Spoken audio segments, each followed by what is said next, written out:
Y vamos a estar atentos. Estamos en el Palacio de la Moneda, reuniones en curso. Estamos hablando de dos claves. Una, de seguridad. A mi izquierda, a la derecha de su pantalla. Al otro costado, podríamos decir, comité político. Acá se están analizando varios elementos. Por supuesto, los resultados de ayer. Y además, ¿qué va a pasar en los próximos días con Manuel Monsalve? ¿Va a ser detenido o no? ¿Va a haber una orden de formalización o no? ¿Hay también algún efecto que analizar de acuerdo a los resultados que tenga que ver también con ello? Son preguntas que vamos a tratar de ir observando, sobre todo porque ya llevan 47 minutos reunidos. Comité político, que recordemos está la ministra del Interior y Seguridad Pública, Carolina Toá, está el propio presidente Gabriel Boric, está la ministra Janet Jara, ministra del Trabajo y Previsión Social, está la ministra vocera de Gobierno Camila Vallejo, el ministro Marcel no se le vio llegar, pero entendemos también es parte de esta instancia. Por lo tanto, lo que estamos observando acá es un análisis profundo de todo lo que viene en los próximos momentos. Cambio de gabinete. ¿Cuándo sería? Y lo planteo además porque el viernes la ministra Camila Vallejo ya decía que hay un dato, hay un periodo donde tienen que, los ministros que quisiesen postular o a diputados o senadores, tendrían que dejar su cargo. Por lo tanto, ahí tenemos el plazo máximo, pero ¿habrá ajustes ministeriales a propósito de los resultados de este fin de semana? Es una pregunta que vamos a tratar de plantear. Análisis profundo, Mario Eduardo, Simón y quienes están en la casa, que aquí en el Palacio de la Moneda hace tenernos atentos a caso Monsalve, repercusiones, lo que viene. Hay mucho que profundizar y lo están haciendo hasta ahora las autoridades. Y profundicémoslo aquí también en el Buenos Días a Todos, porque estamos con Eva Guerrero, abogada penalista. ¿Cómo está, Eva? Qué gusto estar contigo, por supuesto, con Mario Antonio Guzmán, también tremendo abogado de tribunales. Vamos primero, caso Monsalve, tu opinión, Eva, respecto a la formalización. Hay mucha crítica respecto a si ya se debería derecho, si es que no se debería derecho, si es que se debería haber detenido al ex subsecretario Monsalve, o a ti te parece que están dentro de los tiempos y es porque hay más bien una atención mediática a esto. A ver, hay que tener en consideración que, como conversamos el viernes, el fiscal aún no tiene, o no tenía al menos a esa fecha, todos los antecedentes del informe policial. Por tanto, puede ser que esa sea la razón por la cual aún no ha formalizado. Ahora, ¿existe una demora? La verdad es que la opinión pública yo creo que es contesta en señalar que sí. Pareciera ser que ha pasado mucho tiempo desde la denuncia, es una causa mediática, por lo tanto uno tendería a pensar que requiere mayor atención tanto del Ministerio Público como de las policías que están investigando el caso para efectos de agilizar las diligencias que están realizando y que el Ministerio Público tome una decisión. Ahora pregunto a propósito de esta nueva denuncia que se conoce que sería por parte de la misma víctima de un nuevo intento posterior a lo que ya conocíamos cuando ella despierta y exige saber el por qué despierta en ese lugar y bueno, lo que hemos conocido con detalle. Esa nueva denuncia, al sumarse a la causa, ralentiza la posibilidad de una formalización y, por otro lado, ¿podría no ser formalizado? Si es formalizado, voy a partir al revés. Si es formalizado, no es decisión del Ministerio Público. El Ministerio Público decide si formalizar o no a alguien y cuándo formalizarlo. Ahora, esta nueva denuncia podría efectivamente ser otro delito de violación, ya obviamente no consumado, sino una calidad distinta, ya atentada porque habría intentado, ¿cierto?, aparentemente realizar una agresión sexual nueva con ella, pero este nuevo hecho obviamente podría agregar un delito más a esta posible formalización, ¿ya?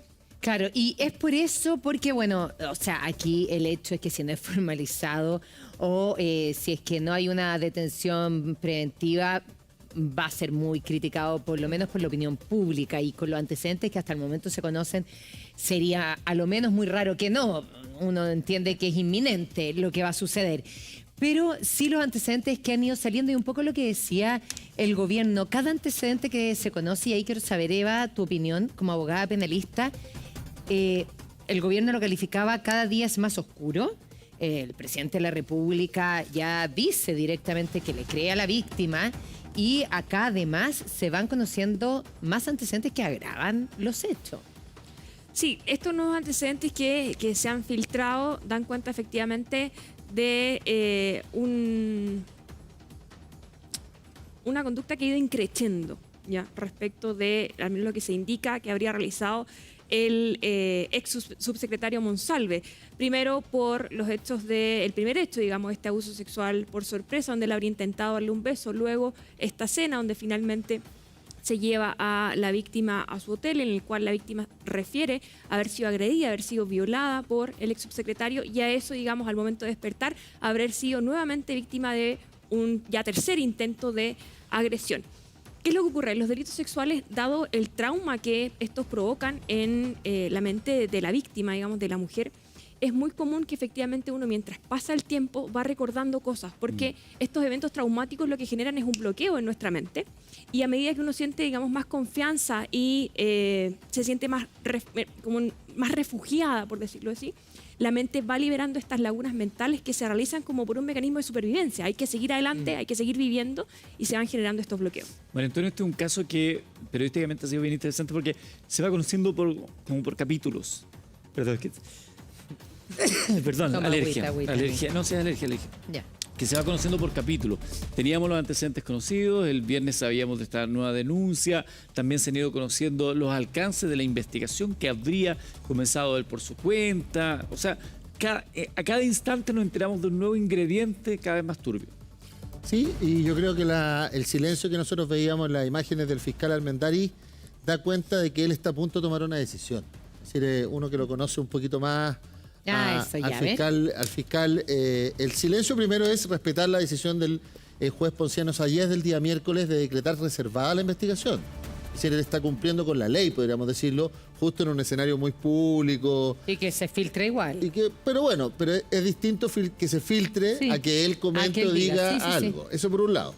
Pero yo creo que ese silencio también es decidor en ese aspecto, de que ya llegan los informes, porque hay que tomar en cuenta un poco lo que decía la abogada Eva acá, los dos escenarios de la formalización o de la eventual formalización que podría tener Monsalves. Uno, todos los delitos sexuales que la Fiscalía ha puesto aquí encima, el abuso sexual y la violación, o las violaciones, y toda la manipulación de la ley de inteligencia. Sí. Que es lo que corre del 23 de noviembre al 14 de octubre. Y ahí, además, el ex subsecretario era ministro del Interior subrogante. Muy bueno. No era solamente el subsecretario o, como aquí se le ha puesto, el jefe de la seguridad pública, podríamos decir así. Solo para complementar y para que lo hablen ustedes como expertos. Acá hay una figura que ya se ha ido ratificando a medida que se conoce la información a cuentagota. Es que Monsalve derechamente, y lo voy a decir en buen chileno, engrupió al presidente. Le contó una historia que al parecer, y con lo que sucede, los hechos que se fueron sucediendo, le contó una versión blandengue de lo que estaba pasando.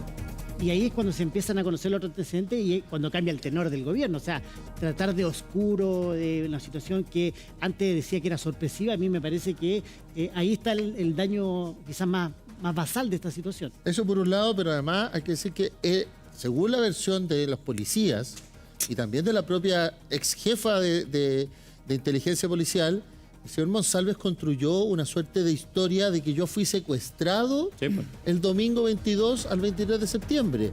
Luego tenemos la confirmación, porque la vimos, en esos chats nosotros estamos incluidos los periodistas que reporteamos La Moneda o que tenemos en vinculación con tribunales, que él, sus periodistas a las 7:55 de ese lunes 23 aseguran que él no puede ir a la actividad de balance de fiestas patrias, que es quizás la actividad más importante después de un fin de semana IQL, donde no solo teníamos muertos por accidente, teníamos muertos por homicidios y baleos brutales. Y por lo tanto yo creo que ahí es donde se ve lo que dice el fiscal Armendariz del día miércoles, de que aquí hay dos caras de la formalización. Los delitos sexuales, que son muy graves, muy graves, porque además se utiliza la connotación de poder, de autoridad frente a esta víctima, y el otro es la utilización o abuso de la ley de inteligencia. Mira, ¿sabes qué? Ahí quiero irme a la ley de inteligencia porque hay un punto súper bueno en lo que acabas de señalar. Quiero primero hablarle un poco con el Rafa y después con nuestros expertos, con Mario Antonio, con la abogada, porque fue justo que dieran de baja a la jefa de inteligencia. ¿Fue justo? ¿Fue mal el actuar que tuvo la jefa de inteligencia, Rafa? Si es que aquí estamos hablando de que a la jefa de inteligencia, el subsecretario, cuando estaba siendo ministro de Interior subrogante, le dice, creo que me extorsionaron, no sé, en un periodo de 10 horas, qué fue lo que me sucedió. Creo que me pueden estar extorsionando. Y ella actúa probablemente de manera cómo funcionaría el protocolo, que es lo que es, a ver, pásame tu celular para ver si te sacaron el chip, a ver si te lo clonaron y alguien está escuchando tus conversaciones y voy a investigar qué fue lo que te pasó y si alguien te está tratando de extorsionar o hizo algo. Porque aquí, recordemos, la jefa de inteligencia también fue engañada. Entonces, está bien, no fue menor el debate, lo que pasa es que no agarró fuerza tanto en la opinión pública, me imagino que también en las elecciones y todo, pero no fue poco los que algunos dijeron, es justo que saquen a una jefa de inteligencia con el background que tiene, con el conocimiento, con todo lo que ya Que se había sido invirtió en premiada. ella, que había sido premiada, tenía una carrera impecable, está pagando un costo porque había que echar a alguien. ¿Es justo efectivamente que a ella la echaran, Rafa? La pregunta me parece, Mario, muy válida, pero yo haría otra, que tiene que ver con los argumentos del director nacional de la Policía de Investigaciones para tomar la decisión de remoción de la jefa de inteligencia. ¿Qué es lo que hace que tomen esa decisión? ¿Por qué le piden el cargo? Y aquí hablábamos de, por ejemplo, cuando Manuel Monsalve le solicita diligencias, lo hace de forma oral, se lo dice, se lo plantea. En ningún momento esto queda plasmado en nada. Y ahí es donde habría un procedimiento que en algún instante tenía que quedar para un eventual seguimiento, y es lo que finalmente le hace al director de la PDI removerla de su cargo. Entonces, una cosa es el actuar que tuvo quizá en una primera instancia, pero ¿cómo esto se extendió? Ahora estamos hablando de, recordemos, 11 de octubre fue la primera diligencia. El 14 de octubre se hace la denuncia. Estamos hablando de 11, 12, 13, 4 días prácticamente en que ese procedimiento que en paralelo empieza a solicitar Manuel Monsalve, queda en alguna parte, por mucho que sea inteligencia, es solo su secretario del Interior, y ahí es donde está, entre comillas, el mando, que cuando Eduardo Serna, nosotros tuvimos la oportunidad de preguntarle, bueno, ¿por qué le dice a la ministra del Interior que están investigando a Manuel Monsalve? ¿Por qué no le dice a la Fiscalía, que es quien determina las diligencias que hace la PDI? Entonces, ¿qué dice? Que por rango él apela a eso, tiene que informar al superior, que en este caso es la ministra del Interior. Línea de mando es lo que plantea. Pero también viene la controversia, que lo dice el juez Ponciano Sayez en la audiencia. Bueno, y aquí la Fiscalía también tenía que estar al tanto. En este caso, Javier Armendáriz. Por eso es tan relevante que solo el viernes se informe, se diga que antes de informarle a la ministra del Interior, Carolina Toá, que estaban investigando a Manuel Monsalve, se hiciese un llamado telefónico a Ángel Valencia, al fiscal nacional.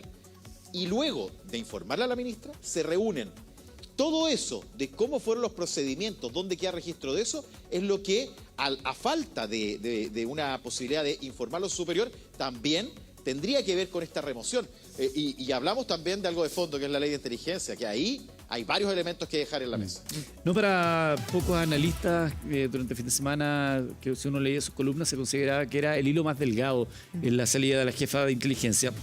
Y a propósito de esta situación en particular, anotar lo siguiente: el director de seguridad del municipio de Santiago, Kevin Díaz, a quien hemos tenido acá en el programa en más de una oportunidad, en actividades que sea la alcaldía, señala que tras ver lo que aparecía en la audiencia del día miércoles pasado, se dio cuenta de que personal de inteligencia de la PDI había estado también en la central de cámaras de Santiago. Y no solamente con las cámaras del restaurante o las cámaras del hotel, sino que también en la central de cámaras de Santiago. Mediante correo electrónico y oficio dieron cuenta de la situación al fiscal Armendáriz y a su equipo, quienes ya tenían sospechas de situaciones similares con otras cámaras de la capital.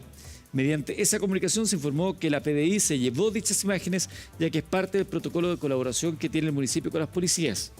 Dijeron que era un secuestro, por lo que se le dio acceso bajo protocolo, dice una fuente que conoció de la diligencia. O sea, si es que efectivamente es así, se miente para obtener las cámaras. Se miente de un eventual secuestro para obtener las cámaras de seguridad que estaban mandatadas eventualmente por Monsalve para conocer qué había pasado o para ocultar lo que había ocurrido. Nadie sabe todavía. Sí, por un lado podríamos decir, esos son los hechos del 11 al 14 que dice Rafa. Pero yo creo que el director general de la Policía de Investigaciones cometió un error también de protocolo. Él no tenía que haber llamado al fiscal nacional.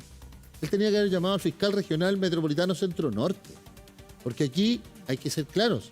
La ley señala que quienes dirigen las investigaciones son los fiscales regionales. El fiscal nacional no El investiga. fiscal nacional no investiga. Y de hecho son autónomos. Son autónomos. Y ya vimos lo que pasó, que el fiscal Guerra se pasó por el aro al entonces fiscal nacional cuando estábamos hablando del caso Penta. Entonces, también aquí hay explicaciones que siguen siendo complejas, y yo creo que al final, entendiendo esta frase de traición, el señor Monsalve había generado tal nivel de confianza en toda su coordinación, en todas sus reuniones, que de verdad hizo tragar el sapo, podríamos decir, a muchas personas de lo que estaba sucediendo desde esa noche o desde ese Antonio. día del 23. Entonces, aquí se complejizó todo. Todos terminaron más o menos manchados. Yo creo que por eso ayer fue tan decisiva esa puesta en escena y ese punto de prensa de la ministra Toá. Y ayer también el presidente, hay que recordar, a medianoche estábamos todos cansados y todo lo demás, pero vimos al presidente harto palmoteo, harto abrazo a la ministra, harta señal señales. de que sigue conmigo Harto apoyo. a cargo de la seguridad pública. Rafa, voy al tiro de inmediato contigo, pero quiero hacer una consulta a la abogada que me parece súper relevante para que la analicemos. Porque ayer, o sea, el fin de semana, cuando el fiscal Armendáriz dice que se está investigando otra denuncia de intento de violación que fue en la mañana, ahí se le cae la teoría a Monsalve, porque él dice que no se acuerda por 10 horas de lo que hizo. Pero los hechos son los siguientes. En la mañana de ese día, 23 de septiembre, él toma su teléfono, llama a su asesor y le dice que tiene una migraña muy fuerte, que no puede ir a trabajar, etcétera, etcétera. Y los hechos denunciados son posteriores a eso. Por lo tanto, habrían sido en estado de conciencia según el propio relato de Monsalve. O sea, la segunda denuncia es aún más grave si es que uno creyera en parte la primera versión de Monsalve. O sea, yo entiendo que no es una segunda denuncia, es una misma denuncia de la víctima, lo que pasa es que ahora se filtran más antecedentes. Exactamente. Un nuevo antecedente dentro de... Exacto, no es que ella haya cambiado de versión, o sea, Exacto. es la versión que da al inicio de la investigación donde cuenta en el fondo estos 3 episodios. ¿Qué es lo que ocurre? Yo concuerdo con lo que indicas. Hay que ahora contrastar las versiones. Entonces, si efectivamente la víctima al momento de realizar su denuncia indica que incluso al otro día al despertar tiene un diálogo con esta persona, le dice, no me acuerdo de nada, qué fue lo que pasó, e incluso le dan unos medicamentos, dice que le dan 2 pastillas para efecto de que se pueda calmar y ella vuelve a dormir. Monsalve médico. Sí, que en el fondo es un antecedente que también hay que considerar cuál es la calidad de esta persona y cuáles son los conocimientos médicos que puede tener respecto a lo que habría sucedido o a los medicamentos que le proporciona también a la víctima. Por tanto, yo concuerdo que ahora hay ciertos, pareciera ser que hay más vacíos en la historia del señor Monsalve que concordancia, que consistencia, y obviamente es un antecedente que también se va a analizar y que en caso de que exista una audiencia de formalización van a tener que también ser analizados por el Perdón. juez. A mí, es que a mí me preocupa de sobremanera esta como doble situación de riesgo y de complejidad de lo que involucra la investigación del caso Monsalve, porque por un lado tenemos la arista que tú muy bien nos planteas, Eva, de la víctima, de quien denuncia, que además sabemos que está en una situación muy compleja psicológicamente. Hemos conocido durante la semana el tema de que ella habría sido amenazada, que círculos cercanos a donde ella trabajaba, ¿no? Le hablaron de cuidado, pues podría aparecer muerta por ahí o le podría pasar algo a alguien de tu familia. Se habla de la... El delivery. No invocar la ley Karen, que además está firmada por Monsalve, ¿eh? En su condición de ministro subrogante en su momento, ministro de Interior subrogante, él firma la ley Karen. Si usted la revisa aparece su firma. Oh, vaya ironía. Pero por otro lado, tenemos esta situación que dice relación con todas aquellas cosas que pudieron haber sido manoseadas, un uso con amaño civilino respecto al interés que tenía, porque si inventan un secuestro para revisar las cámaras, si van vestidos de delivery a la casa de la víctima, si entraron antes de revisar cámaras en el restaurante, o sea, de verdad aquí él habría, y hay que decirlo así, la justicia es lo que lo va a determinar, habría armado todo una pirotecnia, se armó él un caso, se engrupió respecto a su rol. Y ahí, yo creo que ahí sí concuerdo con el presidente, que ahí hay una traición tremendamente grande. Ya hubo una traición de andar curado siendo ministro del Interior, no corresponde. Y hay una traición al utilizar tu cargo con una víctima, pero además armar todo lo que habría eventualmente armado para tratar de buscar una coartada, o sea, ya es ni de serie, ni de película. O sea, yo estoy esperando el guión de la serie de Netflix respecto a esto. Ahora, uno puede, bueno, en el ámbito de la inteligencia, los que hemos conocido y hemos conversado con fuentes de la ANI y también de las policías, casi siempre el funcionario o el policía de inteligencia como trata de trabajar con esto no escrito, esto muy sigiloso, también el tema de la apariencia, no aparecer como un funcionario policial más o menos característico, sin uniforme, etcétera, etcétera. Pero claro, uno se pone a pensar, si la víctima tomó licencia a partir de octubre, pasaron 11 días y el subsecretario en ese tiempo, que hacía actividades públicas y todo lo más, construyó esta historia del secuestro. Si uno es funcionario de inteligencia, yo creo que lo mínimo hubiera sido preguntarle a mi jefe, ¿le creemos? ¿Le creemos lo que estamos haciendo? ¿O aquí hay que solo actuar y de una otra manera... Claro, correr los días, absolutamente. Correr los días y hacer eso? Porque ya estaba demostrado en algún tiempo, la gente no se acordará quizás tanto, pero en el caso Spinac, las primeras diligencias del año 2002 al 2003 le hicieron 2 suboficiales de carabineros, sin autorización judicial. Y eso fue lo que entorpeció y construyó un caso y que terminó transformándose en su momento en un... Yo creo que tenía como 30 aristas el caso Espinel. ¿Cuánto aprendemos de nuestros errores? Y esa es un poco la reflexión que nos deja, claro, entendiendo esta idea de que hay que trabajar con sigilo, que es un mandato de, comillas, mi jefe administrativo y todo lo demás, pero Ahora, ahí la historia se enreda mucho. totalmente. Quiero ir con Eva para que nos digas penalmente. O sea, aquí estamos hablando de un caso penal gravísimo, el más expuesto o de los más expuestos con Hermosilla en el último tiempo, pero ¿cuánto agrava o cuánto pierde de credibilidad Monsalve, por ejemplo, al hecho de comprobarse que él montó una historia falsa? Porque claro, porque eso yo me imagino que le da mucha credibilidad a la víctima, ¿o no? ¿Qué pasa ahí para que tú nos cuentes penalmente? Ya. O sea, lo siguiente, a ver, penalmente estos antecedentes se van a discutir en un primer momento en la audiencia de formalización cuando existe el debate de cautelares, ¿ya? Cuando efectivamente la defensa intente plantear su teoría del caso e indique que efectivamente, por ejemplo, el señor Monsalve no se acuerda de nada, que esto quizás habría sido consentido, pero lo cierto es que ahí lo que va a tomar relevancia es todo este comportamiento posterior a los hechos, porque el comportamiento posterior a los hechos de la víctima, efectivamente, uno podría ya presumir un estado emocional sumamente grave, o sea, una imposibilidad de poder ir a trabajar, licencias médicas, entonces efectivamente un estado que es concordante con haber sido o haber sufrido, mejor dicho, una agresión sexual. Y por otro lado, tienes una persona que va donde su jefe de inteligencia, inventa una historia distinta, es como, y bien curiosa, porque es como me secuestraron, pero me secuestraron en mi habitación de hotel, después yo me fui solo, raro, extraño al menos, ya poco verosímil. Y a ellos se suman todas estas diligencias autónomas. Y yo sí soy más crítica con la jefa de inteligencia, porque uno siempre tiene que actuar como policía. Y el policía sabe, sobre todo una persona de su cargo, que ante una denuncia o ante un conocimiento, un delito de violación, lo que hay que hacer es denunciar.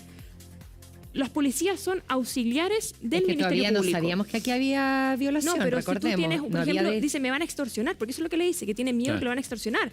¿Qué es lo que correspondía ahí haber hecho? ¿Quién? Porque sí, claro, porque si en el fondo uno va y dice, pero es que mi jefe me dijo que yo hiciera esto, entonces bajo ese argumento tendríamos que haber absuelto a todos los generales que cometieron delitos de lesa humanidad en la dictadura. Es que fue una orden de mi jefe.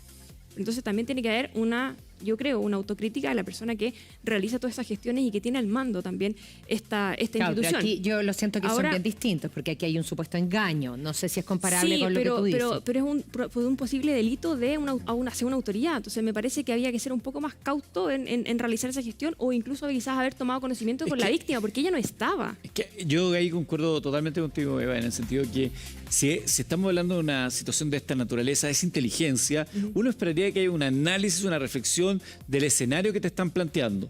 Porque entendemos que las policías dicen, oye, hay un robo, tenemos que ir a pillar al ladrón del auto, vamos, no lo pensamos. ¿Será que el auto no se le da tanta vuelta?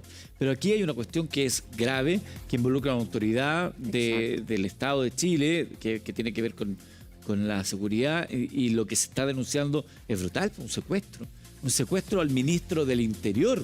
O sea, eso en otras circunstancias es declaración de guerra. Totalmente. De ese Pero nivel además estamos serían hablando. 2 delitos, porque sería, me secuestraron y ahora me están extorsionando por ese secuestro. Entonces, claro, ahí uno espera que dice, oye, ahí se enciende una luz roja, red flag, como se dice en otro ámbito. Oye, una mesa aquí, las personas adecuadas, nos sentamos, oye, iban a secuestrar al ministro del Interior. ¿Qué? No, pero ¿cómo? Esto se tiene que y establecer los protocolos respectivos. No es como, ay, vamos por la nuestra. Pero es la responsabilidad de mando, o sea, alguien tenía que caer, pues si no caía la jefa de inteligencia, o caía ella o caía el director de la PDI, está recién asumido, lleva poquito, entonces me parece que es como el conducto regular que se tiene que seguir, porque acá, si algo falló es la inteligencia, le hemos Yo debatido. O sea, creo- no sé si un conducto regular, yo creo que es más cortar el hilo por lo más delgado, digamos. Puede ¿Es ser. lo más delgado la jefa de inteligencia de la PDI? Ante el director nacional. Sí, Sí, eso totalmente. puede ser, Pero pero eso, tampoco que salió un funcionario que hizo el que hizo la labor no salió, digamos, salió el jefe que lo mandató a aquello. Claro, La pero es que jefa de Pero seguridad. al nivel el- de gravedad de los el hechos jefe de la tenía policía una dice, cabeza mi que salir. subordinada directa me falló. Esa es un poco la relación. Ahora, yo creo que todo esto son efectos de la propia audiencia de control de cautela y garantía, que la defensa yo creo que quiso hacerla de lujo y terminó peor. Porque el fiscal Armendáriz termina diciendo, a mí no me han contado nada de esta historia. Claro. Yo tengo una serie de suposiciones y es más, le voy a pedir a Carabineros que también me aclare si tiene algo que decirme realmente, porque si yo llego a pillar algo más, y ahora tenemos la Municipalidad de Santiago. Santiago Centro está lleno de cámaras. Ellos salieron, según las imágenes que se ven, a las 11 de la noche. Ya a esa hora, Santiago, uno se demora 5 minutos a llegar al hotel, entre Maquíver y Teatino. Entonces, de verdad que aquí hay una cantidad de mentiras o de versiones que agravan mucho más esta posible formalización de Monsalve. Que dan más Vamos a- plausibilidad al relato de la víctima.